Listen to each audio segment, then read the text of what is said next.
ها انتم البنات اللي بغات دير اللحسه بلا ما تخلعي وتقولي مكونات وغاليه وخاصني بزاف باش ندير اللحسه، انا جبت لك اللحسه اقتصاديه في المتناول اللي ممكن اي وحده ديرها، وحسن ما تبقاو تشريو واحد اللحسه اللي ما عارفينش شنو فيها.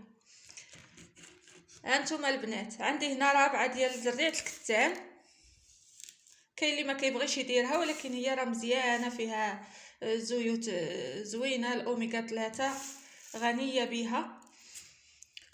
وعندي هنايا رابعه ديال الصوجا، هاد رابعه ديال زريعه الكتان راه ب5 دراهم، والصوجا حتى هي 5 دراهم، حتى هي رابعه، والا رابعه 5 دراهم حتى هو.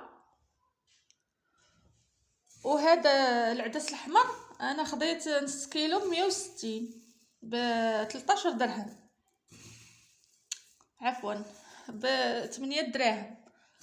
دابا درت غير النص ديالو. وخديت هنايا 5 دراهم ديال الحب العزيز، لا حبوب العزيز، و5 دراهم ديال زريعه القرعه، 5 دراهم ديال الفوه، و5 دراهم ديال البكبوكه. وهنايا خديت رابعه ديال كاوكاو البلدي، 10 دراهم ديال اللوز. وهذا الحمص كان عندي هنا في الدار، هذا مقدار زلافه ديال الحمص هكا. هنايا رابعه ديال الحلبه مخلطه مع سميتو مع النافع، الحلبه والنافع طحنتهم بجوج باش ما تبقاش ديك الريحه ديال الحلبه، ولكن انا ما غنديرش هاد الكميه كامله لحقاش الحلبه كدير واحد المذاق مر في اللحسه. الزنجلان راه عندي مقدار رابعه كان عندي في الدار ما شريتوش.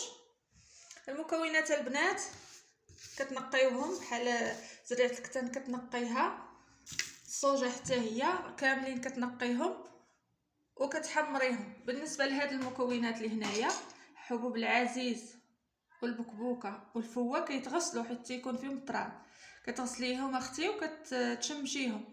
انا حتى زريعه القرعه غسلتها، شكيت فيها بحال فيها التراب وانا نغسلها.